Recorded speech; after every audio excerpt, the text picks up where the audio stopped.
I'm not sure I've ever said this before, but I agree with you.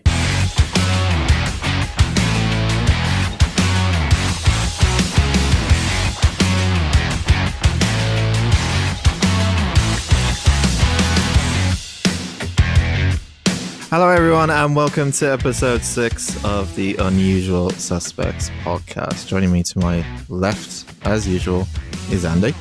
Hello. And joining me to my right is Penny. Hello, Penny. Hi, Dan. Hello. How are all you guys? I'm feeling randy tandy. Is that by... Whatever it was that you mentioned earlier. I completely erased it from my memory. It was that bad. I don't remember. I hadn't. I should have written it down, really. Is that because you're drinking? Nope. You shouldn't be drinking on the job, Andy. It's fine. We've discussed this off topics. It's fine. Wouldn't be the first time.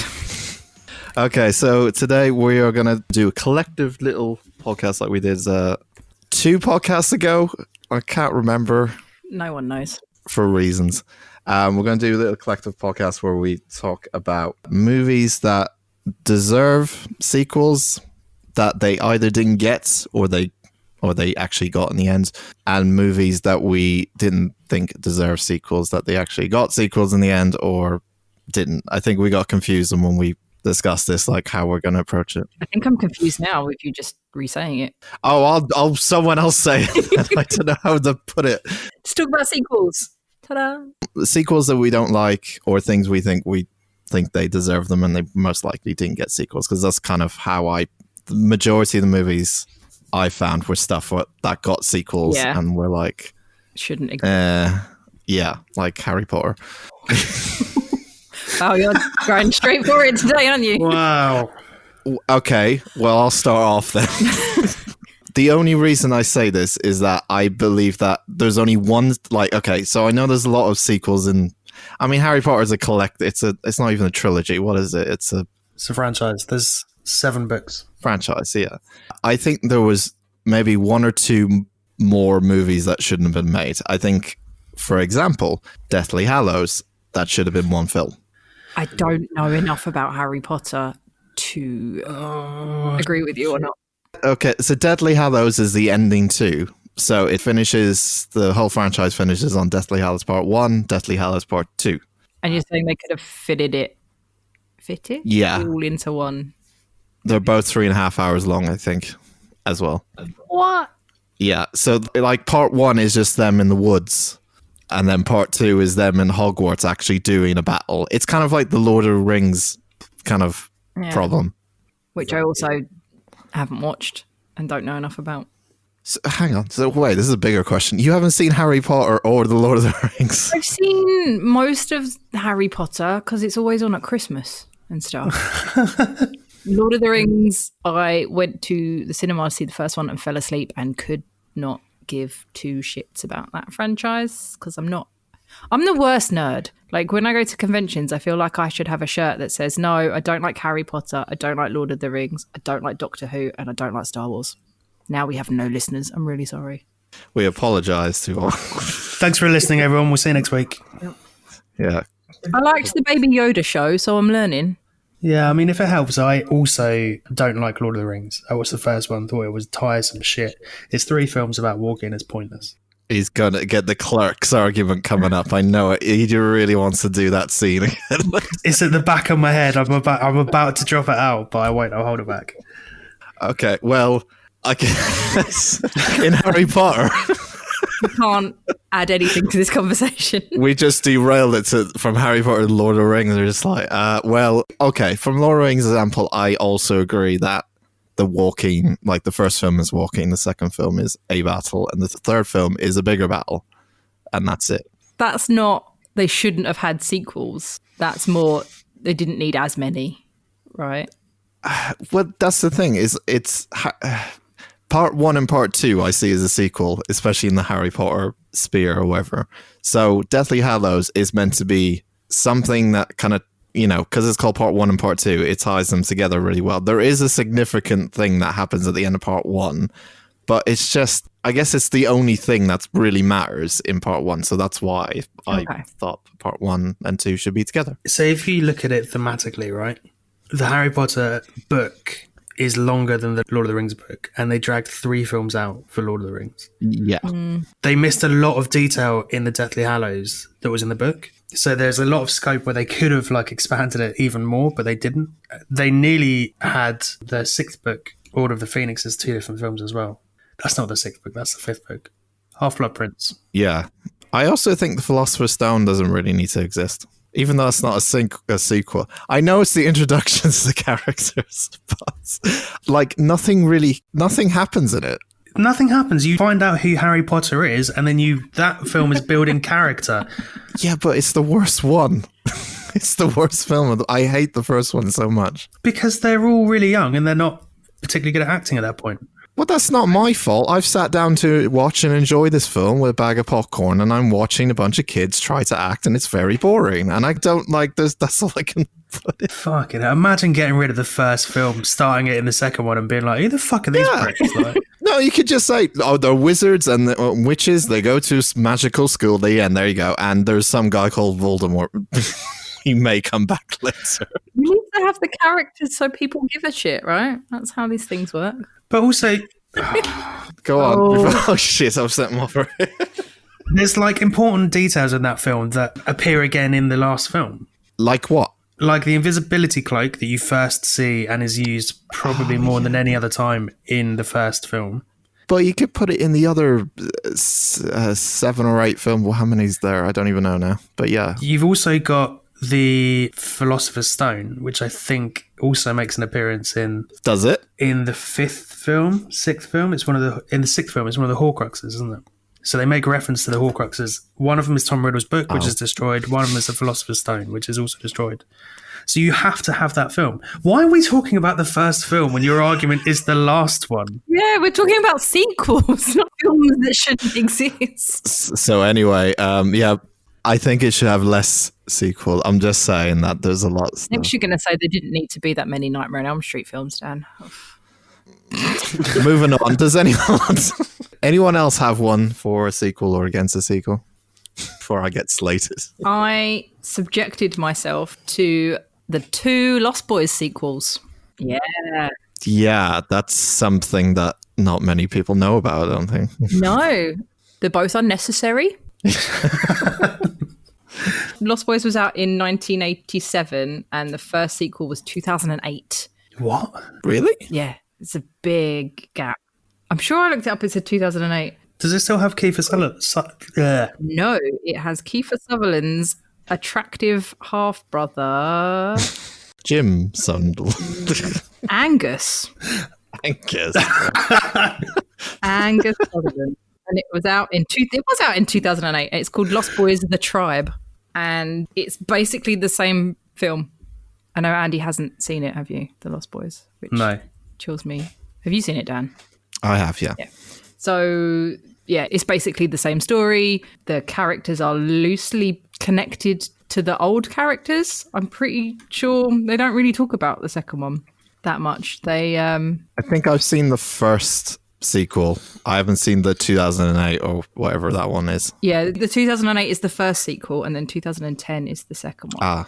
Okay. And yeah, it's basically instead of boy fancies girl gets into the world of vampires like it is in the first one, it's girl meets vampire and the same shit happens. Like he tries to turn her into a vampire and get her brother involved, and Corey Feldman has to help stop them. So it's almost more of a remake in a weird way. Yeah. Rather than a sequel. So it was completely unnecessary. I did take notes, but I really don't watch it. It's just not. Just don't watch it. What? Like I'm literally looking at these notes and it was just terrible. Corey Feldman was exactly the same as he is in the first one. Bless him. He's still playing it really seriously. Yeah, so that doesn't need to exist. But I actually watched the third one today and it wasn't bad. It was released in 2010, the same year that Corey Haim died, who was also in Lost Boys for Andy's. He was the other Corey. Thank you. Yep, sorry. There was Corey Feldman and Corey Haim back in the 80s and they were best pals and they were in loads of movies and they have this whole history. And then Corey Haim died in 2010 and this film was released at the same time. And it's Corey Feldman's film, the third one. Like, he gets to play this serious vampire hunter and have his little Rambo scene and be the hero. And I started watching it and I was like, this is stupid. But it's actually its own film in its own right. Right. It doesn't need to be connected to Lost Boys, apart from the fact, like, Corey Feldman's in it. They do a lot of flashbacks to the first one featuring Corey Haim. It feels like a nice tribute to Corey Haim, as if Corey Feldman's like, we're doing this and I want him to, to flashback to him and tribute to him. Right. You don't think it's a cash-in? I don't think it's a cash-in. I think Corey Feldman was like, I want to make this film. I didn't look it up, to be fair, but it feels like he wanted to make this film. And 2010, he might have had money to put into it, like a bigger budget Neil Breen kind of way. I'm not sure that's a compliment, is it? I don't know. It feels like it's his film, and it's kind of half Lost Boys. It's kind of Bladey. There's a whole thing about vampires turning kids into vampires at raves. So it's nothing new. And there's a lot of it. And I was like, what? This is fucking awful. But like in a good, awful way. I was just like, I watched the second one last week and I was like, this is fucking awful. And then we had more time. So I was like, oh, I'll watch the third one. And actually, it wasn't terrible. If you took Lost Boys out of it and took the old characters out of it, it would have been fine. But so I don't know my point. The second one doesn't need to exist. But the third one, we can keep the third one. That's where I'm going with that. So we're going to scrap the second one, keep the third one. Yeah. All right, cool. Yeah, and I think if you are a massive fan of Lost Boys, as I am, you should check out the third one, because Corey Feldman's acting is as it always is, and it's great in his own Corey Feldman way. But yeah, it's a nice little passion project for him, I have a feeling. I'm not entirely sure you've sold it to be. You haven't seen the first one, though.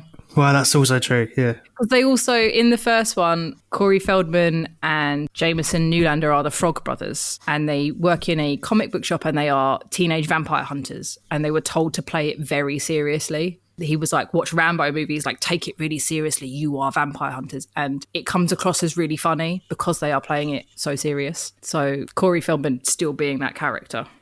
It was like a nice little nostalgia trip. I don't really want to spoil it because I actually thought it was kind of worth it.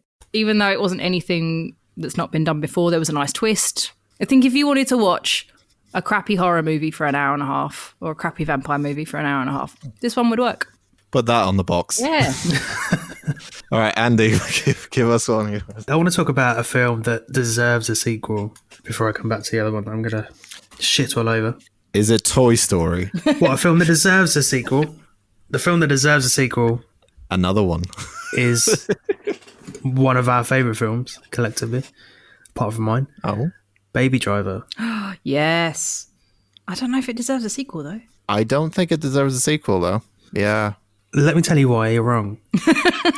Okay, please, go ahead. So, we know the plot of Baby Driver. I'm not going to go over it. At the end of the film, one of the closing shots is Baby, a.k.a. Miles, getting out of prison and getting in a car with Deborah. His hearing is still ropey, but I think there's a nice sort of narrative that you could build around that. How it develops, how he manages to go on without his one true love, the music. I think you could do more with it, whether you choose to make it more sort of car chasey or just stick it on the same old shit romance thing that was... Definitely selling. It was the vein that sort of went all the way through that film that really pissed me off because it was kind of irrelevant. That's because you're dead inside. I am dead inside, yeah. But I think you could do a good job of like rebirthing a sequel and giving it a nice little narrative. Maybe he's a taxi driver. Maybe he drives an ambulance. Call it Taxi Driver. Yeah, I need to see like where, because to me the story's not going to go anywhere. Him and Deborah go off and live happily ever after. That's because you're pure of heart and I'm cynical. Yeah. No, Andy just wants more. I mean, I loved it, but I don't know if I need, if they're going to ruin it, I don't know if I need a second one. The problem with it, I think, is that along with many Edgar Wright films are very gimmicky.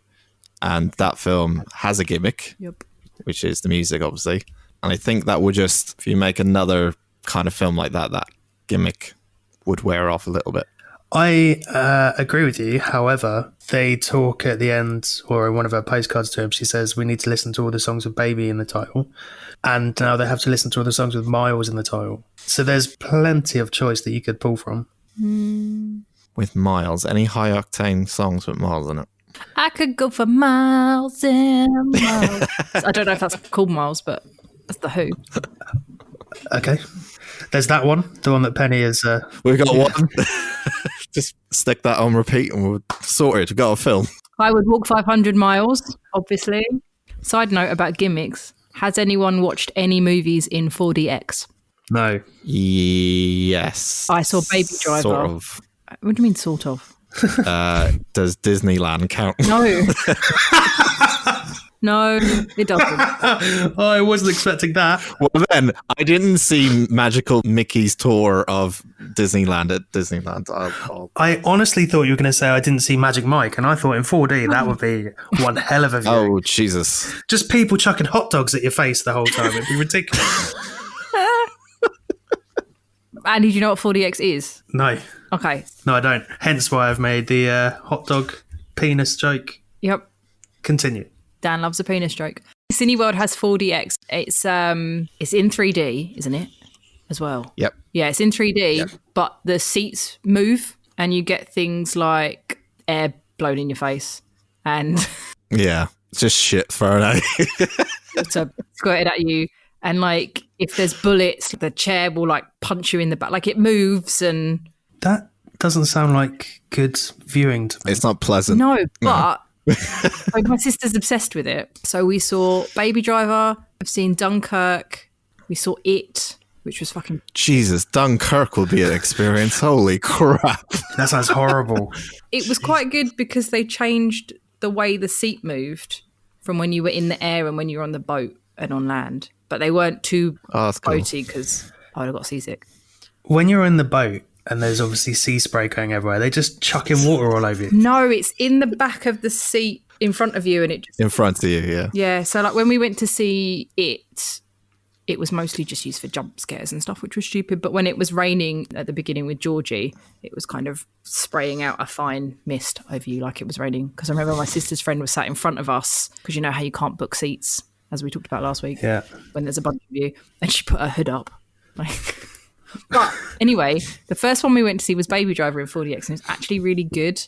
It worked really well for the type of film because of all the car chases and even just really subtle things like, you know how you're in a car and it stops, you kind of move forward a little bit when the car stops. Yeah. It did all that, and yeah, that was really cool for Baby Driver, but it's not going to fit in with a lot of other films. I would find it really distracting. I couldn't deal with that. I was going to say, I would really want to see Andy in a 4DX theatre right now. Like for It and things like, my sister always wants to go and see stuff in 4DX now. I'm like, no, because I miss, like she wanted to go and see the Avengers. I was like, no, because you'd be like fucking thrown around everywhere and you wouldn't be able to see what was happening.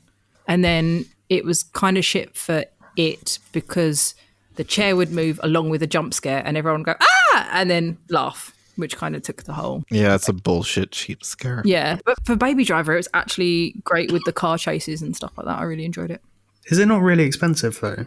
Because I mean, the IMAX is about 70 quid. Yeah. Got to take a mortgage out for that. Well, it was included in the price in the ticket, Andy, at Disneyland, so.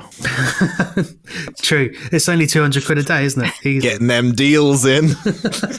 I used to have an unlimited card when I had more time to go. So it was only like an extra 70. 3 quid. So yeah, 3 quid to get your face sprayed by a chair. Pen, I can do that for free for you. I can stand behind your chair and move it around and then just get a water bottle and spray, blow on the back of your neck. Fuck off to Disneyland then. What do you want from me?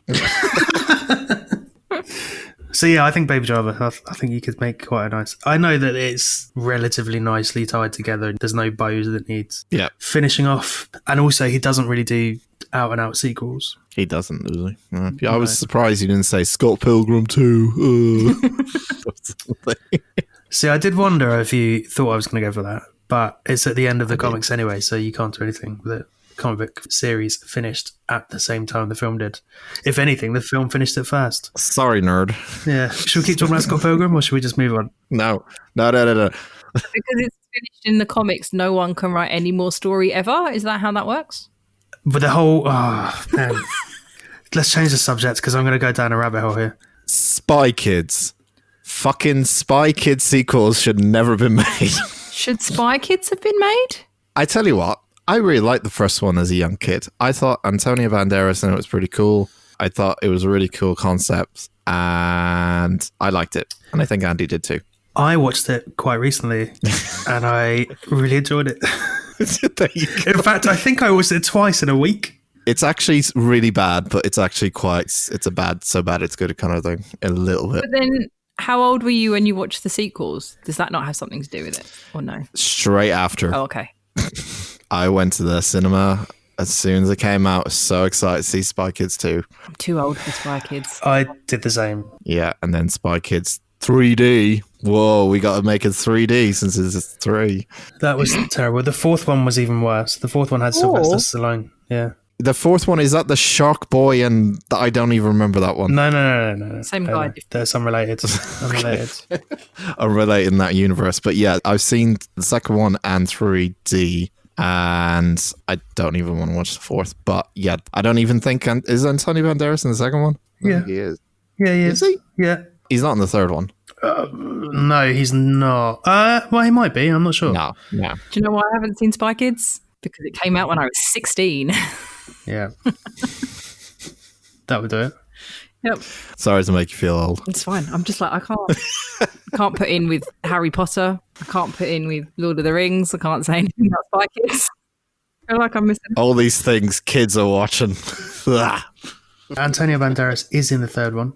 What the fuck is he? I don't remember him being in the third one. I thought you left. Sylvester Stallone is in the third one. The third one? Yeah. Oh God, I've erased the third one from my memory, man. I don't even remember him being in there. Jesus Christ. The fourth one has Joel McHale and Jessica Alba instead. I'll watch it with Joe McHale's in it. I love him. Yeah, I caught the end of this quite recently, and it is fucking dreadful. Oh, no, Joel. A little side note, might as well get out of the way as well. All the Shrek films. I've not watched any of the Shrek films either. What, have you not seen the first one? What? I liked horror movies from when I was 13. What do you want? Have you not? Have you seen Shrek 1? No, why do I want to watch that? Oh my God. It's good. The first one's good. Second one is okay. It's just got Smash Mouth in it, hasn't it? Yep, that's it. It's 90 minutes of Smash Mouth, yeah. That's it. See, again, Shrek came out when I was 16. I was watching horror movies and drinking beers. Sorry. I remember Shrek coming out when I was in year 6. Fucking hell, I am old. Yeah. I saw that very, very young, yeah. I think the second one is okay. Second one's good. Third and fourth ones are shit. Third, fourth, and then the fifth. There's a fifth one. Yeah, here we go again. There is Shrek 2, Forever After, Shrek 3, Shrek 4, and then there's meant to be like 5 with the babies. That's the fourth one. Is that the fourth one? Am I making the fifth one up? Yeah, there was a spin-off, Puss in Boots, and there's also a Shrek series, like television specials. Yeah. They can't have Mike Myers in it, can it? No, they have a How to Train Your Dragon TV series. That's a great movie. They used none of the voice actors in the movie, so it's just people imitating the voice actors. So you just get a Scottish dude, just a random Scottish dude in the Shrek one, and a random Eddie Murphy. At least sound a bit like Mike Myers, or no? He sounds like a Scottishman. He just got some Kids won't know. It's Scottish. It's fine. Yeah, I just think a second one is horrible. I can deal with it, but just holy fuck. And they're rebooting it as well, that franchise. They're rebooting Shrek 1. Why? I'm not kidding. I don't know. Have they aged? Like, I assume not. No, not at all. It still holds up really well. Yeah, they're just rebooting the first one with no Eddie Murphy or something. So Donkey's dead in this universe. I don't know. I heard about it, but yeah, they're rebooting it or something. DreamWorks. I can't believe they are, but either way. Penny, have you got anything? I have a controversial opinion that we can just chuck in here. Yeah, always like a controversial opinion. Ghostbusters 2, better than Ghostbusters 1. Oh. All right, I wouldn't say better. I didn't know where you're going with that, and I prefer Ghostbusters 2 to Ghostbusters 1. It is my favourite. We spoke about this really briefly the other day. Yeah. I couldn't tell you why. Because I disagreed with you, and then I was like, yeah, just save it. Save it for the podcast. Let's talk about it there. I don't disagree. They're both good. Yeah, they are. But if you were like, you can only watch one of them, I would always pick 2 for some reason. I don't know what happens in the second one. I can't remember at all. I think it's because the end makes me really happy. Because right at the end, they use the pink slime to bring the Statue of Liberty to life. And they walk down the street like, your love is slipping. And I just always... Big musical number. Yeah, I would just feel really good at the end of that movie. So maybe that's why. And also Peter McNichols. Is that the guy from Ally McBeal that's in it? He's really good in that. You're all looking at me blankly because you weren't teenage girls that watched Ally McBeal. So... I watched Ally back in the day, in the 90s. The little one. His name I can't remember. Ally McBeal, I thought the storyline was that she was a crazed woman this whole time. A crazy woman who's just seeing things the whole time. That was what I thought. She saw the baby, didn't she? She saw that weird 90s CGI baby. It's a very underrated TV series, I gotta be honest. I watched it when I was unemployed for a long time. What's going on? But yeah, and Vigo's painting, and, you know, who doesn't like pink slime? Yeah, but it's not... I mean, it's instantly not as memorable as the first one because I can't tell you anything that happened in it. Okay, so let me tell you about the first one. Ghostbusters, become Ghostbusters, scary library ghost, Slimer. Yeah. And then that's the one with just doing a dance there, Penny. What's going on? with Gozer and the dogs, right? Yes, yeah. I was put off by the dance there. I wasn't... Again, I didn't remember the dance number. I thought I was losing it. I've had quite a lot of caffeine today, sorry. It had the Stay Puft guy as well, who was amazing. Yep. And the mayor who really is a dick or really does like dick or something. Let's move on. Yeah, I think there's a dick insult in there somewhere from Bill Murray. Yeah. Okay, so that's one that deserves its sequel, I guess. Yep. Okay, fair enough. Andy? Yeah, it was Toy Story 4. It's fucking pointless. I mean, that film shouldn't exist. It's not, is it? Is it? Please don't say that. It really is Toy Story 4. We're not going to get into full-blown debate, but I understand why you would say that. But wasn't it still a good film? No. Okay, now you're just trying to get the views now. Stop it. Right. So, look, it was a good film. Universally praised, good film. A lot of people were surprised that it was a good film. A lot of people slated it before it even came out, going, oh, it's going to be a crap film. It was a good film. Okay. Yes, I won. You're wrong. Okay. I was too traumatized by the third one, so I haven't seen the fourth one. Yeah. Look, I'm not going to touch on Woody because we've done that before. We've had that conversation to death. Yeah. But it's pointless. It changes the narrative of the whole franchise from like a child, a person who you can relate to a fucking cowboy who's a dickhead. Yeah, but aren't we all a child once and then a cowboy dickhead later? No. Circle of life. The third film ended so poignantly and perfectly that it didn't need anything else to it. The second they announced they were creating a fourth film with like a romantic thing between Bo and Woody, instantly I knew it was going to be shit, regardless of what the ending was. And the ending was fine. It was largely irrelevant because that's not what the film should have been based around. It shouldn't have been based around Woody. They weren't up until that point. They were based around Andy. We've had this discussion before. Yeah, and last episode. He really hates Woody. I'm also not saying this to be a dick, but do kids really care about the overall arc of a franchise? I don't know if they do, but I'm sure parents do. But also, the first Toy Story came out when I was 5. So I've grown up with those films, and at every point, Andy has been relatable. Has he? Has he really? More or less. Do you know what I mean? But the fourth one was just fucking pointless. It was shy. It's just ruined the whole franchise. And Woody has now ruined Toy Story for me because I've overthought his personality defects. So yeah, I don't think that film should have been made. I would quite happily boot it into the moon. Got any more, Dan? I've got one that really should get a sequel, especially in times like these at the moment. It's been a while since it's been out. So like 28 years later. Oh, what? 28 days, 28... I was like, are you going to, in these days? 28 weeks, yeah. 28 months. Is it a sequel to Flandemic? Fuck, no, that's been rejected by the fucking box office. Flandemic 2 crossed harder. Yeah, his budget's cut in half after the disappointing success of the first one. No, once I turned it into a Muppet movie, Disney Plus picked it up. It's going to be out. Yeah, but no one would watch it. I would watch it. Muppets are dreadful as well. That's a film I might stop from existing. Get out. That's another debatable podcast topic. They're standalones. They're not really sequels. So 16 years ago, a movie came out by, I can't even remember their names, Trey and Matt from South Park, called Team America World Police. There should be a second film. That film was fucking fantastic, and I want a second one now. Give me the fucking second one now. Yeah, like that story focused on a lot of what was going on in Iraq War and all that kind of stuff, but that's now past us. And I think there's new fresh topics for them to discuss. And I think a Team America World Police 2 would be pretty cool. And yeah. They've got enough material to draw from.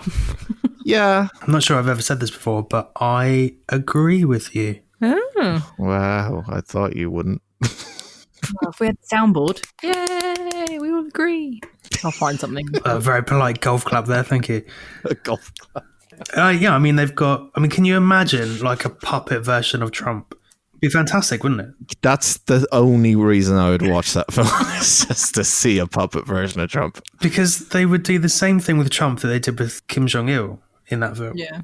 But wouldn't Trump be kind of Mr. Garrison's voice like it is in South Park? Yeah, well, it seems so. Or Mr. Garrison? I don't know, I'm not a big South Park fan. Okay, fair enough. I'm on my own here then. No. Yeah, that's mine then. Benny? I would like a Cabin in the Woods sequel. I know technically it makes it look, spoilers, like the world ends, but I'd like some more of that. Maybe not a sequel, could we prequel it maybe? Yeah. Because I'd like to see more of the monsters. I want to see how they catch the mer people. Oh, the merman, he's the best one. Yeah, that'd be great. And also, Cabin in the Woods just feels like, their monthly or their yearly draw just feels like this year right now. Murder Hornet, pandemic. It's relevant. Let's stop there. Yeah, let's make that a prequel, because the end of that was great, but I'd take a prequel where they got all the monsters from, stuff like that. Yeah. I'll tell you what doesn't need a sequel, and I saw a trailer for it last week, is Saw. There's a new Saw film coming out. Yeah, Andy made me watch the trailer and I didn't have good things to say about it. Was it Saw 8? No, it's called Spiral. Spiral, the Book of Saw. And it's starring... Ashton Kutcher. Oh, sorry, were you waiting for me there? Yeah, because my mind's gone blank. Okay, Chris Rock. Chris Rock! Sorry, do it again, I've got another name. What? Starring... Chris Rock and Samuel L. Jackson. What? Yeah. Chris Rock apparently really wanted a new Saw movie, so he's decided to make one. Yeah. It's weird. And is this a horror? Yeah. Yeah, but it looks like a police... Comedy. No, a genuine horror. Sam Jackson goes full Shaft in it. Yep. Okay. I can't remember the plot at all. I've wiped the trailer from my mind. I think someone else starts doing Saw shit, so they try and It's unnecessary. fuck it up, and it just looks ridiculous. How many films is that now? Is that the 8th one? That's the 8th one. Because I love the Saw franchise. But even you would say this is too much now. Come on. Yeah, and I watched... Oh, wait, or was Jigsaw 8? Oh my God. Jigsaw might have been 8, yeah. I think there's 7 Saw films and then Jigsaw. I'm quite happy with the 7 Saw films. 4 was a bit shit, but they needed that one to get from A to B. Jigsaw was fine. It was unnecessary, but it was watchable. I don't need any more. They certainly didn't need a Saw 3D. Saw 3D was really good. And Chester Bennington was really good in it. I'll tell you what. Saw 3D was actually pretty fun. Yeah. Because it was the 3D. It Silly. just looked kind of fun. The first 2 Saw films were genuinely great. The first one in particular had such a twist, it blew my mind. Yeah. The second one was fantastic, set in the house. And then after that, they just became a spoof of themselves. It was like, what's the most elaborate trap we can set up for some poor dick to walk into? Oh, let's fucking put their head in a binder. But I do enjoy, because obviously they were written and directed by different people throughout the first 7. I do like how there is an arc and there is a story running through all of them, and then it does all get kind of tied up at the end of 7. My sister's the one to talk to about Saw to tell you which trap was in which one. But yeah, if you watch it as a whole, the fact that there's so many and there's still a kind of story that still kind of makes sense, and even though Jigsaw's dead and there's other people, it's still not bad. We'll get Jenny on next week for a Saw breakdown. Saw special. We were in the cinema of the 7th one and she was like, it's Doctor. She's really good at being like, this is going to happen. She's always like, I could write this because this is, and she's usually pretty spot on. If that happens in the middle of the movie, I'd be fucking raging. She does it all the time. And then, because we went to see all the Saw movies on Halloween except the original one, I think, or the first couple. And a big group of us went and she was like, it's the Doctor, it's this. And she told me all about it. And she's like, right, I'm going to have to go and pee. because she's like, I can't wait anymore. And she left, and loads of people were like, is she all right? Is she being sick? I'm like, yeah, she's fine. She's just worked out the ending and she's gone for a wee. And she was right. It sounds like a nightmare to watch films with her. Just worked out the ending. 5 minutes, done. Bye. She watches a lot of CSI and a lot of telly and movies, and usually we call her the ruiner because you can't really get her any presents. That's a film title. The ruiner. Because you can't get her any presents. You get her presents and she'll guess what it is. Like, you'll be like, oh my God, I've got a gift. What? And it's great. And then next week she'll be like, oh, I really want that for my birthday. She is the ruiner. She's the surprise ruiner. We got a movie script in the works here, honestly. Oh, it's a sitcom. You know that cameo video that I got her for her birthday? She guessed who it was. Yeah. She's a ruiner. You sure you're not just dropping too many hints and she's going, well, it's probably this? No. I don't know how she does it. That's her superpower. I'm the enabler and she's the ruiner.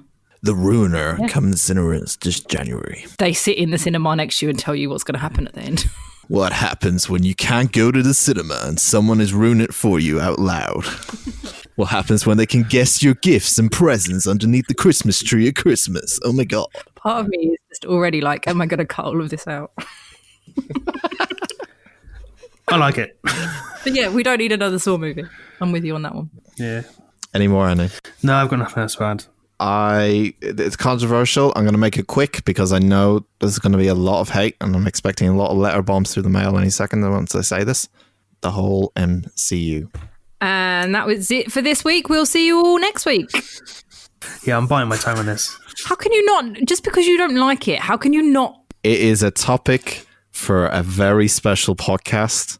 I will happily go into why the MCU is bullshit in another episode. If you think of it like a genre, Yes? would you be like, I don't like horror movies, so no horror movies need to exist? No, I think the MCU universe is the biggest cash scam in 21st century history. But they're good films. Are they? Or are they just playing on your little nostalgic brain? I don't have what? That's all I'm going to leave it. You know, I didn't read comic books or anything when I was a kid, right? So I have no nostalgia for that. Yeah, that argument doesn't work for most people. And I'm the most nostalgic person I know. Yeah. Okay, all I'm going to say is if I have to see Ant-Man to know what's happening in the Avengers, You don't. I haven't seen Ant-Man. I haven't seen all of them. You don't need all of them. apparently you need to see all these No, you films don't. because then you won't know. No, you don't.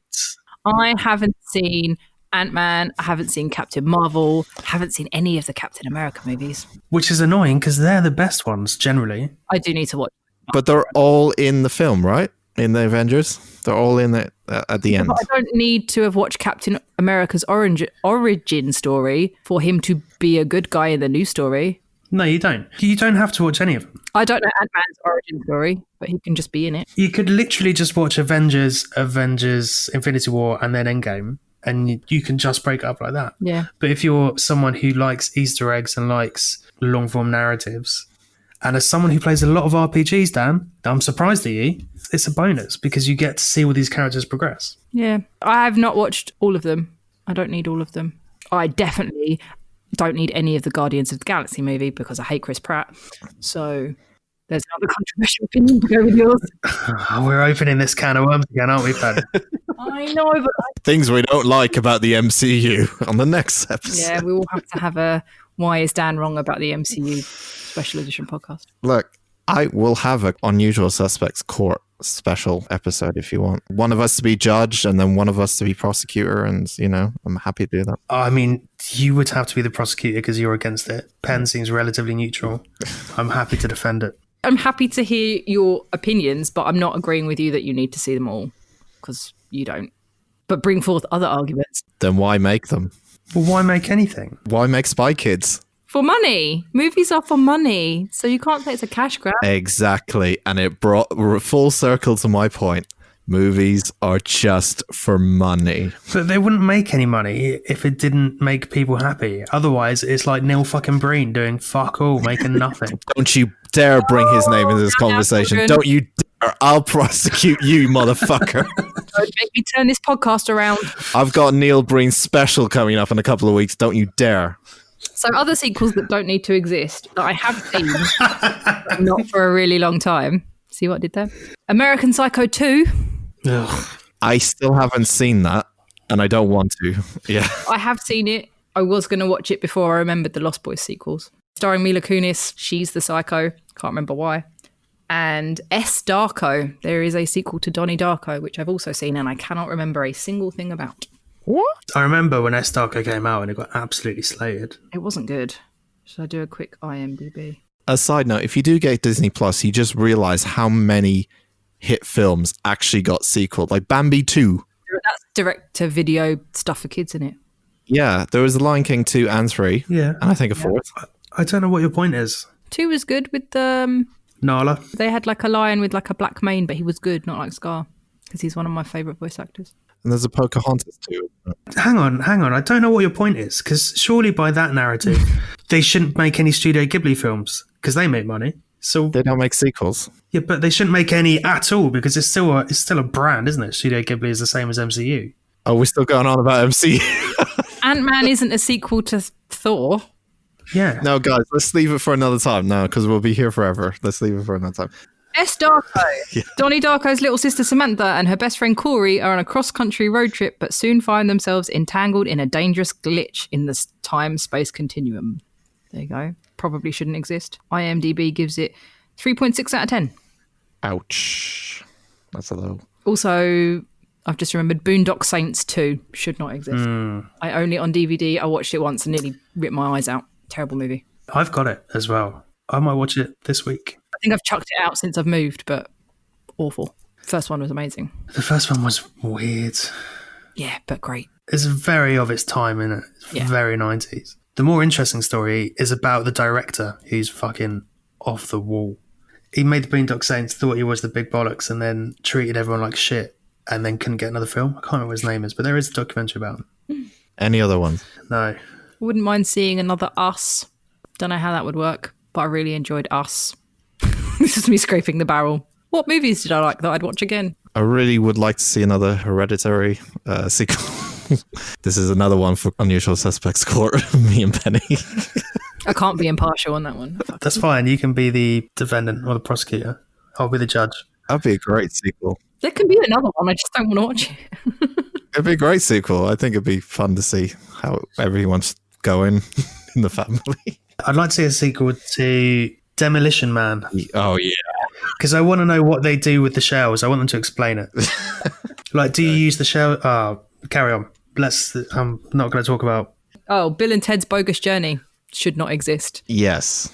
I'm quite excited about Bill and Ted 3. I saw the trailer for that this week.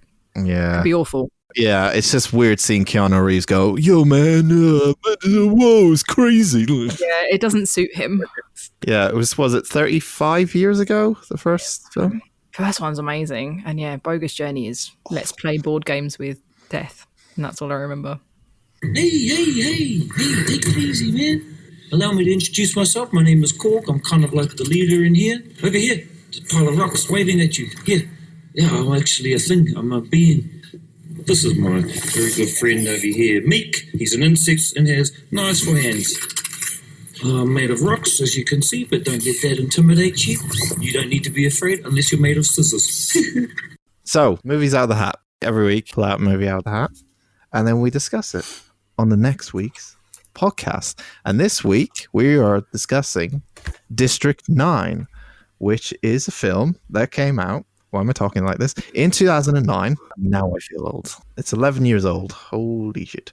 It was kind of a low budget-y film, but I did have Peter Jackson directing it, so like a 30 million. No, it didn't. What? He produced it. It had Neil Blomkamp directing it. Sorry, I saw Peter Jackson in the title and I was like, oh, director, of course. And I think the budget was about 6 million as well. I got Wiki saying 30. All right, it might be 30. I don't know. I'm pulling it out of my arse, but at least I know who the director is. Why are we so angry today? I don't know. I'm tired. 30 million. And it made 210 million. There you go. A strange film, I think. It is a very, very mix of, just from the get-go, before we get into the plot.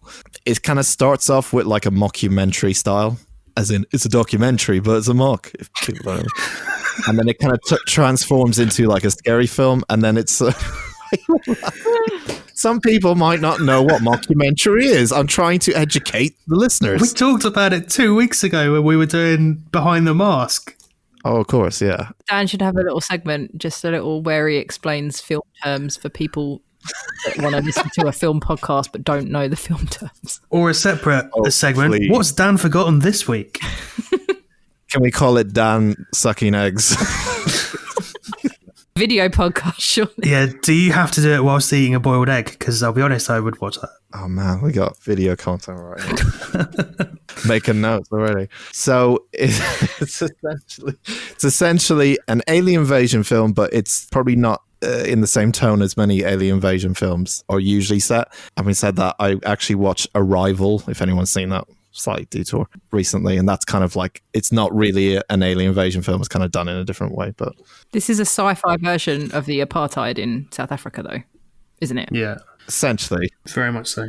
but the actual story itself for this is that there's these aliens that have dropped in over South Africa, and essentially instead of them just kind of invading Earth and stuff, they're actually not as, I don't know, aggressively going towards humans or anything like that. They Andy, stop. I have a question that actually goes with Andy put hashtag prawns lives matter in the well, that was going to be my question. Yeah. Because I have written prawns in all of my notes, but that's not a very nice name for them. So are we calling them prawns or are we calling them something else? I don't think you've ever find out what their species is called, their sort of breed. So you can either refer to them as aliens, in a more correct term, or prawns, as that's how they're known constantly throughout the film. I mean, they are, no matter what other kind of views and stuff, like, they are called prawns in the film. Just check. So, but essentially, so this alien ship is above Johannesburg, isn't it? Is it actually in Johannesburg? Yeah. Yes, it is. And this alien ship appears, and they all vacate these aliens, the people of Earth or people of Johannesburg, vacate these aliens or prawns to a kind of a refugee slum camp. Is essentially what is just below where the spaceship is hovering, and that becomes District 9, where all these aliens hang out. It skips forward quite a bit. Eventually, they need to go. People don't want them there. Essentially, they're taking up too much room and everything, and people want to get them out. And that's where we meet the MNU. I nearly said MCU. Holy shit, I would have backfired real badly on my term. I'm trying to make the MCU the bad guys. And that's where Spider-Man comes in. The Multinational United, which is MNU, they are sent in to basically, and there's a lot of satire in this film, especially early, like majority of it is early on. Like there's a lot of piss takes and a lot of stuff where they have to kick the aliens out by signing an agreement on a contract and send someone in. What's the guy's name? I completely forgot. What's his full name? Vickers from South Africa. I'm not going to do South African accent. I was really hoping you would. I was so excited. I don't want. It's going to be awful. It's going to be a car crash. But anyway, Vickers. There you go. That's all you're going to get. Is appointed like the head of this division that's going to be going in and removing the aliens by getting them to sign a contract on a piece of paper. And obviously, these are aliens. This seems to be a silly idea.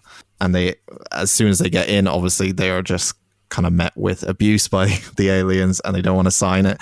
A problem I made with this film, the second when I watched it this time around, because I've already seen it, is I forgot to put the subtitles on. I forgot the subtitles in this film. So the second time I watched it, I watched the whole thing without subtitles. There's subtitles. Yeah. Now, Penny's... Yep. Sorry. It's fine. I forgot that there was actually subtitles for the aliens or whatever in this film. I didn't know that. But that's fine, because now you can show that you understood the film even without subtitles. And that's a good thing. Yeah, I was a bit like, oh, I can't understand what they're saying. I guess that's the point. This is really interesting because I watched it with subtitles because I'm lazy and don't listen properly. And the aliens come across really sympathetically with the subtitles on. They don't understand why they're being moved on and being evicted and stuff. But without the subtitles, they seem like they're in the wrong and that Vickers is doing the right thing. No, I didn't get that at all. But then... I mean, I thought he was a dickhead and the way he was talking to them was a bit shit, so... Oh, yeah, he was... At the start. At the start. I think without the subtitles, they were still sympathetic because he was an asshole. Like, he was laughing at, like, prawn abortion and stuff, you know, when they're burning all the eggs and all that. Oh, yeah. So, and then Obviously, when he goes into Christopher's house, Christopher Johnson. like originally, and you know they're grabbing all his stuff, and I don't think you needed the subtitles to get that from them. But I did think it was kind of weird there weren't any long periods of just alien noise. Yeah, but then I thought they would put that in without me having to turn the subtitles on. No, that's my fault, don't worry. It didn't make much difference in... When I watched it again, like recently, I was like, kind of get the idea even without the subtitles. I think it actually adds to it a little bit because you don't know what they're saying. I know that in the film, Vic is kind of, in a strange way, he doesn't and he does pick up words when they talk. So he will say, like, especially at the start, he doesn't seem to know what they're saying half the time. But then when you get into the mid part of the film, he starts to pick up words or something, which is kind of weird, not really explained. But he seems to know a lot about these creatures. So at one point, so they are trying to evacuate or getting all these aliens to sign contracts, and he's being a dick about it most of the film, or most of the start of the film. They said burning down like houses and eggs and pulling out like their nutrients, things that are... Prawn abortion. It was awful. Prawn abortion, basically, yeah, and he's laughing about it and stuff. He's also being very ignorant because he just got this promotion, and funny enough that his father-in-law promoted him, who is the head owner of the MCU, and they call it MNU. It is the MNU, not the MCU. I know. He promotes him, saying that no, him being my son-in-law had no factor into his promotion, even though he secretly hates him. He's trying to get him fucking killed, which is quite funny. And he seems to be, he's quite like a shy guy, and he's not many people respect him and stuff, and he seems to be like that kind of guy. So him getting this big promotion, he's always looking at the camera because it's filming them like a documentary or like a news investigation style at the start of this film. He's always looking at the camera, looking to see if he's in shot. This is his big moment and stuff, talking to the aliens and stuff. But at one point, he picks up a little canister and plays around it a little bit, and it shoots out some weird, I don't know what you call it, liquid, slimy stuff, and it goes into his mouth, and he starts having a bit of coughs, and he's saying he's okay, but he seems to be a little bit odd and different. Any notes from the intro, guys? That I haven't gone over before. No, I think you covered it all. Yeah. So during this whole time, you're kind of going back and forth between various interviews of doctors and people who keep mentioning what's forgot his name. Ficus did, sorry. They're kind of foreshadowing something that he does later on in the film, saying, I can't believe he did something, blah, blah, blah. What happened with District 9 was a tragedy, etc., etc. So there's something that they're building up towards the end of the film, and obviously you're seeing what that build-up is. He eventually wakes up with a hand of an alien. No, you've missed it. One, he's not feeling very well. Oh, the eating bit. His fingernails start to come off. Fucking gross. Oh, yeah, I forgot. Oh, yeah, I couldn't watch that. And then my next note says, imagine you might have shit yourself and you end up at a surprise party. Yes, Pen! Yeah, that was exactly my thought. Shit himself, and he gets home and there's a surprise party and no one will let him leave. I was just like, oh my God, can you imagine if that happened? The worst feeling. And then my next note is, yes, he's turning into a prawn. Doesn't he puke all over the cake as well? Yeah, he does. In front of the father-in-law? Yeah. Yay. Oh, that upset me so much. I was like, oh my God, imagine you think you might have shit and then you're stuck at a surprise party and you can't. It's terrifying. So yeah, he starts to grow a limb or a hand of an alien. He doesn't grow it, does he? His arm turns into it. Yeah, he had a burn on his hand. He was in a sling, wasn't he? And they took it off. Yeah. And then they start realizing, uh-oh, what the hell is this? Then he's immediately just transferred to elsewhere. So he is seen as the first human that's ever done this, has ever had a human DNA and alien DNA kind of put into one body. And he's immediately on the news, like just basically everyone has assumed that the only logical conclusion to this is that he had sex with one of the prawns in the camp when he was doing this. Interspecies prostitution. You've missed quite an integral part there. I'm just going to jump back a bit. So after he passes out from the arm and wakes up in hospital with the prawn on, he gets taken back to the MNU where they do a load of testing on him. So the reason the MNU are so interested in him is because all of the prawn weaponry that they have can't be used unless they have prawn DNA. And he's able to use that weaponry while still being sort of half human with prawn arms. So, of course, they want to militarize that because you could give soldiers prawn arms Yeah. and then they could use prawn weapons. He manages to escape, and that's when he goes into the burger restaurant. I think they're only selling like Spam, which is weird.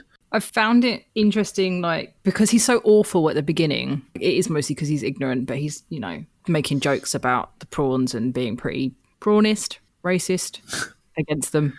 But then when they want him in the secret military base or wherever they've taken him to from the hospital, they want him to kill a prawn, don't they? And he doesn't want to. Yeah. So I think it showed really quickly, oh, actually, he's not as bad. He's not a huge douchebag because he's like, I don't want to kill that prawn. Like, it hasn't done anything. Like, why are you making me? But isn't that just the DNA kind of working into his body? I don't know. Maybe that's given him like...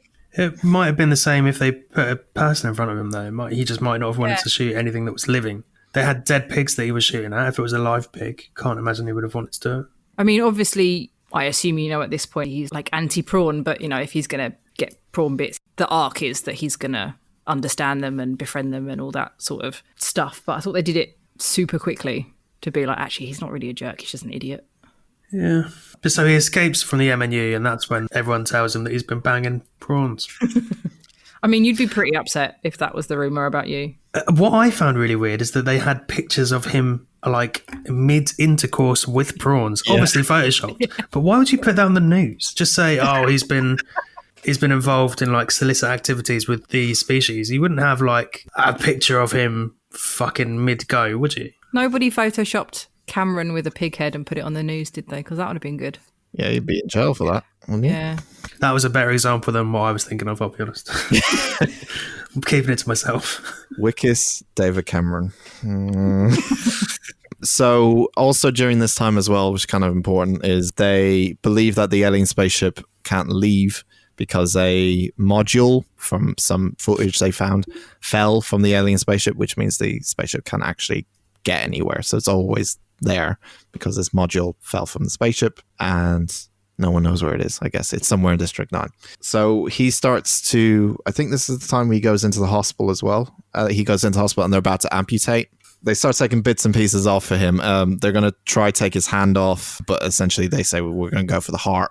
And as soon as they go for the heart, he's able to rip off from his shackles in the hospital and he starts legging it. And his wife is in the waiting room and he tries to escape. The MNU guys or whoever's in charge of trying to make sure that they can experiment on him, basically. Because they told her that they'd help him, but obviously if they just want to dissect him, they're not interested in him or anything. Yeah. Well, the father-in-law says exactly to her that you can't see him in the hospital, blah, blah, blah. He's not right. We don't know if he's going to make it, blah, blah, all these kind of stories and stuff. Eventually, through this, he believes the only way, to be honest, they say this in the film, the only place he can hide in is the last place they look. Of course, he goes into District 9. He sneaks in through the fence and ends up living a life in District 9. Eating cat food. Eating cat food. So he's slowly working his way into the prawn life and start eating cat food and kind of rejecting it at first, but then enjoying it in the... He really enjoyed it eventually. Yes. Can't remember what happens next after this bit, but it's... Isn't that when he gets help from the prawns that he was a dick to, so he's hiding in District 9? So isn't that when he ends up at... Christopher Johnson. We meet Baby Prawn. How do you know it's Johnson? It does say Christopher Johnson at some point. Because I had the subtitles on. Oh. But it does also say that at some point. Yeah. What was the baby prawn's name? Do we know? I don't think you find out, no. Yeah. I also think the baby prawn was fully CG. Were the big prawns not CG? Were they people? Yeah. Wow. The big prawns were mocapped by, interestingly, one of the documentarians, the interviewees. The nice one. The bloke. But it's all just CG, though. Even if it's motion capture. Yeah, but you know what I mean. The other baby ones weren't mocapped. Okay, fair enough. So, yeah, he meets Christopher, and essentially, in exchange for him, they come to work out a deal, essentially, that in Christopher's basement, he has a spaceship, or he has a small little flight carrier, whatever you call them, what they're called? Dropship. He has a small little dropship in the basement of his house. Pod racer. He wants to go racing. I wish it was a pod racer. And he has to get some nitrous oxide so he can go racing. He just wants to be part of the new Fast and Furious franchise. Pretty much, yeah. He loves Vin Diesel. He essentially has been working on this dropship, getting it up to speed for years. And I believe that's the actual thing that fell out of the sky was the dropship, not the control module. There's this dropship that came down and it's been in his basement for 20 years. 20 years. That's how long the ship has been over Joburg. Yeah. Because they work out they need the thing that sprayed Vickers, don't they? It's fuel. Yeah, and they need that. But obviously Vickers took it with him like a knob, and now the bad guys have it. So in exchange for Vickers knowing where this oil is, fuel, he says, if I get this for you, Christopher, will you sort me out, get me back to normal? And sort of Christopher says, yeah, sure. He doesn't lie. No, he doesn't. He says they've got medical machines on the mothership, is the exact phrase he uses. And I was thinking, medical machines, that's fucking vague. See, I didn't know that he said that because I didn't have the subtitles. Christopher is the villain of the story. I feel like I've now missed half this film because I didn't have the subtitles on. It's fine, I've gone. I mean, my notes have run out because I didn't save it, but I'll remember it. It's fine. So they make this deal. And essentially comes a heist film where Christopher and Vickers. Oh my God, I can't remember his name. What movie did we watch last week, Dan? What was her name? Elvira. Oh, good. I had a birthday go on. I don't remember stuff. It's been a long time. So they essentially force their way into MNU. And they try to get the fuel back. And when they get there, Christopher notices that they are dissecting all the prawns. And he was really sad. And he starts getting really sad. Meanwhile, the big dudes who are the Navy SEAL, I'm just going to call them Navy SEAL team. These military guys are coming in and Christopher is still very sad. And eventually they grab the fuel and then... escape and kill a few bad guys on the way out. Yeah. Yes, they do, because he gets the gun. That's when he realizes he can use the prawn gun, isn't it? No, he already knew that. Yeah. This is what happens when I watch it a week ago rather than the day off. Yeah. I had the same problem. It's fun. So essentially, they get out with the oil and they attempt to get straight back to this dropship as quickly as possible, but they're being chased and Christopher ends up being interrogated by these military guys while... He ditches Christopher. Hmm? He ditches him. I've written, ditches Christopher, dick. And I put, fucks up his ship, dick. Because that's what he does. He leaves Christopher behind. You're both leaving ahead a little bit. Andy, you go ahead. Sorry. I can't. I've run out of notes.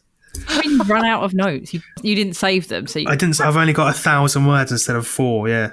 He goes to get back to Christopher's and then they catch him and they put him in the back of the police car and he goes down to the basement with baby Prawn into the ship, doesn't he? And then they try and fly the ship away, but he just fucks it. So it can't go anywhere. Well, he gets shot out of the sky, to be fair. I feel like there was so much prawn talk I lost what was going on. Yeah. So the reason he steals the ship is because Christopher says that he can fix him, but it will take him 3 years because he has to go back and save the rest of the prawns first. Yep, and Vickers is not happy about that. Yeah, he's proper shitty about it. He gets funny with the kid again. I mean, he's still being a bit of a dickhead despite his now half prawn. Well, yeah, I think in 3 years he would be full prawn anyway. Like 3 years is too long to turn that shit back, I would have thought, at the rate that he's accelerating as a prawn. That's very true. So I can see why he's a bit pissed off. Yeah, but I mean, he's pretty selfish about it. Yeah, when Christopher's like, I want to save all the other prawns. And he's still like, I don't want to be a prawn. That's exactly how he says it. I hate shellfish. I don't want to be a prawn. I'd rather be a crab. There's one note I missed, by the way. I can't remember the guy's name, but I think it's Obis Sangdio's gang. The Nigerians, yeah. Yeah, the Nigerian gang. Yeah, they have a ritual of eating alien parts because they believe if they eat alien parts, they get the power of the aliens, which I didn't know what the power was. It's the power to use the weapons. Oh. So they think that if they ingest the alien DNA, they'll have enough of it in their system to use their weaponry. A simple solution here, I think. Just make gloves out of the alien flesh. Yeah, that's exactly what I thought. Just make a glove. I don't know how I felt about that because it seemed a bit voodoo-y and stereotypical, which I know in certain countries they do awful things to people for that sort of reason. but using it as a part in the film made me feel a bit weird. So it was, and this is irrelevant to the story, it was banned in Nigeria because of that. Oh, really? They felt that same reason. But I mean, it is witch doctor stuff, and normally that is what, South American sort of thing. Yeah. But it doesn't mean that it's not the case in parts of Africa.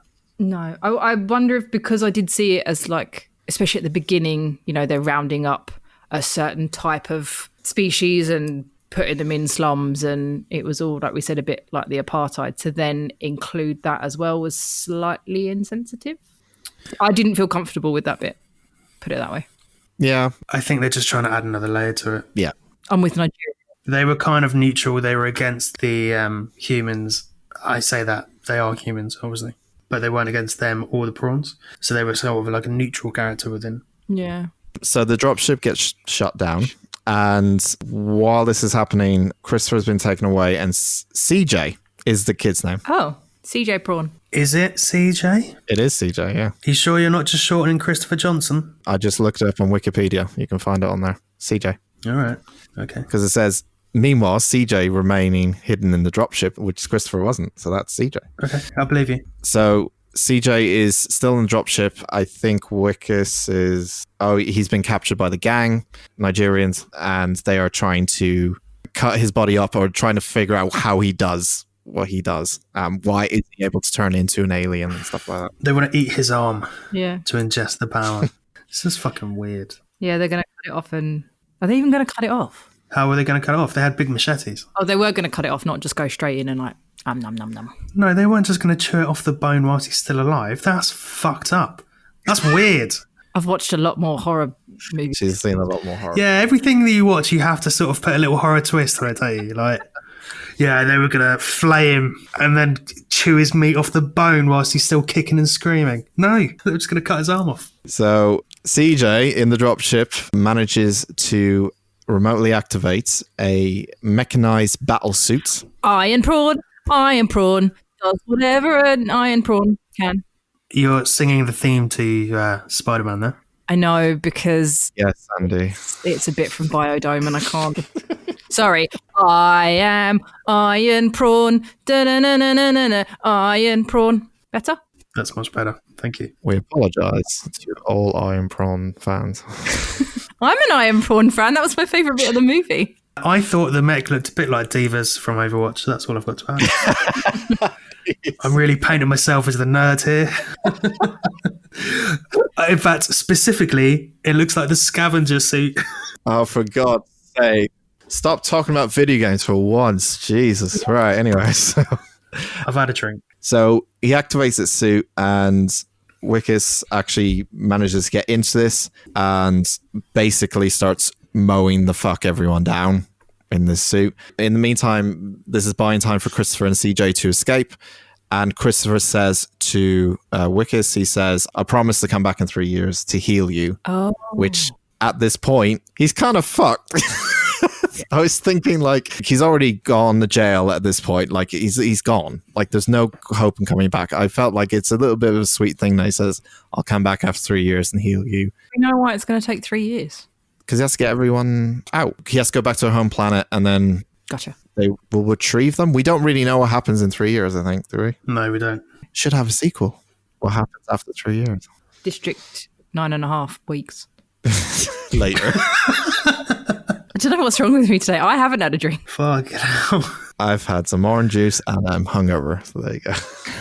So eventually Christopher leaves with CJ, and the suit is pretty much gets crippled, and Wickus is about to get executed. Who's that guy that is beating him up? Is he the police? Old guy. Yeah, who's the bald guy?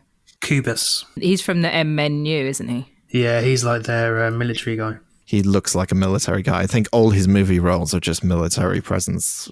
Like, Yeah. You know, when you have a certain face for something, that's what you should stick up. He's pretty much that. Yeah, he's about to execute Wickus, and then all the slum aliens attack him. Christopher makes out with CJ to beam back to the mothership, which leaves Earth. Why are you laughing, Andy? I certainly wasn't laughing at Dan saying Christopher makes out with CJ because I'm an adult. Yeah. And that's not funny. Makes it into the dropship with CJ. You are disgusting. Oh, I didn't say it. For God's sake. Right. And then the MCU's experiments are exposed. The aliens are moved into a new camp called District 10. Why isn't that a sequel? Is that what happened? Yes. The other district, the one that was shown at the start of the film. Is that the same one they're moved into? I think they do move them into that District 10, the one with the tents, that Vickers later calls a concentration camp. Yeah, pretty much. Wait, so Christopher is going... Has he got all the prawns from District 9 in the ship? No. No, it's just him. Okay, that's fine. So essentially, time moves on. There's a new camp called District 10. The wife, Tanya, finds a metal flower on her doorstep, which given her hope that Wickes is still alive. But now at this point, you see a shot of an alien, which you assume is Wickes, completely alien, in the junkyard, cradling the flower. He went full prawn. He went full prawn. Never go full prawn. So many shit references today. After about a year, Jesus Christ, even after about a year, he probably turned full prawn and he just became one of the prawns in the District 9. I've written 74 hours, he's half prawn. Yeah, it would have been a week or so. It wasn't a full. He was never going to unprawn in 3 years. Well, they might be able to turn him back after 3 years, but I don't know. You never find out what happens afterwards. That could be the sequel. Yeah. It's called How to Unprawn a Guy in 10 Days. Wasn't Chappie meant to be a sequel to this? No. I thought it... Okay, fair enough. What did everyone think of the film, Andy? I quite liked it. I thought it had a lot of societal reflectiveness. I don't really know what I'm saying. It was good. I enjoyed it. I've given up. Really liked the diva suit. Yeah, it was good. There were some really nice touching moments in it. I think the way that Vickers' character develops throughout the film, from being a bit of like a obnoxious prick to empathising nearer the end, was quite nice and touching. I thought that the relationship that Christopher Johnson had with CJ and stuff was quite nice. He was always trying to look after him. And yeah, it was quite good.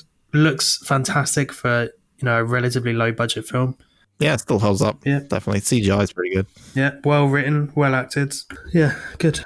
Yeah, I like films that do the kind of different genres in one film. I know some people might hate that, but I like how it evolves itself over the course of the film. And this one evolves from funny to kind of horror to kind of serious and epic at the end. Yeah, and a nice character arc as well. Yeah. Yeah. Because he could have still been a dick at the end, but tough, you're turning into a prawn anyway.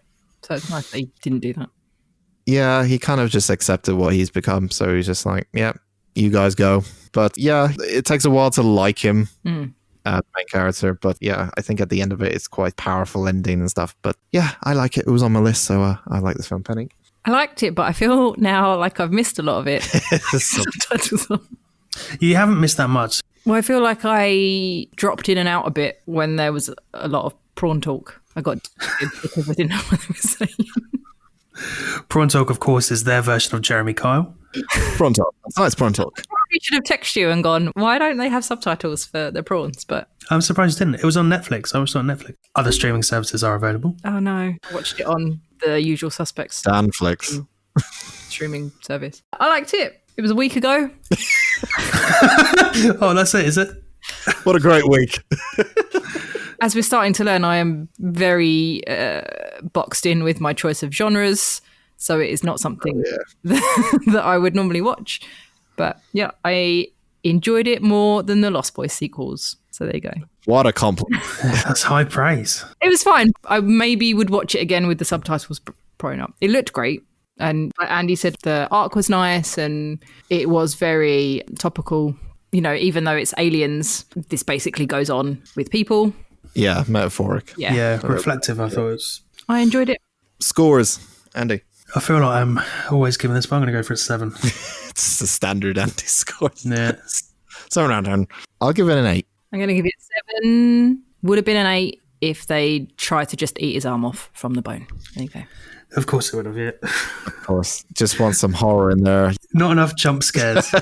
7 out of 10. Watched so much Shudder this week, and I actually found out that I accidentally created 2 different accounts and luckily managed to cancel one before I had to pay for both of them. That's how excited I was to have Shudder. I apparently had it twice. It's quite impressive. This podcast is sponsored by Shudder. It will be soon.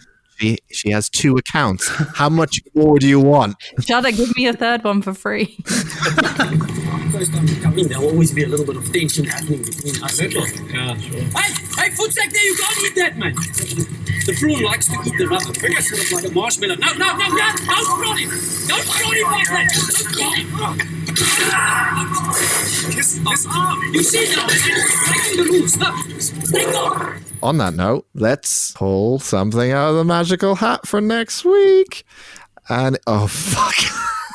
That's going to be mine then, isn't it? That sounds like a horror reaction. No. I heard one. I put this in as a joke. Oh. But now we're all going to have to watch it. Oh no, what have you done? So next week, we'll all be discussing in detail, extreme detail, 50 Shades of Grey. What? Why? Of the next week. Why? Dan! Sorry, I think I blacked out for a second there. What's the film? What? Do you want me to re-grab a movie out? No. Look, we all put shit films in to annoy the other people. I didn't! Oh, well, I did. Yeah, no, me and Andy did. No, that's it. 6 episodes. It was good while it lasted. Look. I haven't seen this film, so it's going to be a fresh experience for all of Yeah, us. neither have I. The irony is that Dan put the first one in, I put the other 2 in. Did you? No. Oh, God. Oh, God, I haven't checked. I was like, oh my God, we watched the trilogy. Back-to-back weeks. Oh, yeah. So anyway, if you would like to listen to our 50 Greys, can't even say it. 50 Shades of Grey discussion, join us next week for the Unusual Suspects podcast. I won't be here next week. Sorry, guys. Let's do that one. So much detail next week about this film.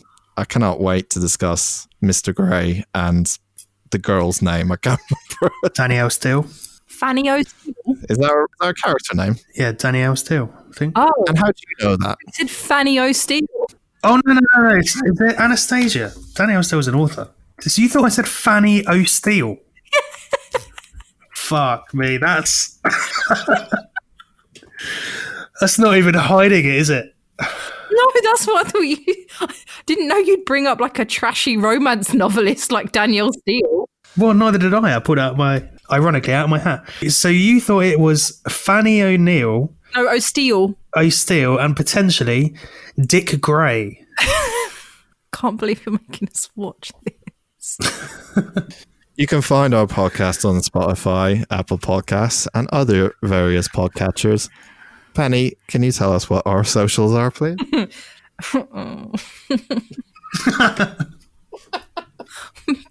Devastated, you guys. You can find us on Instagram at Unusual Suspects Pod. I feel like Andy, I'm so defeated. We haven't even watched it yet. Now you know how it feels. And on Twitter at Unusual Pod Spec.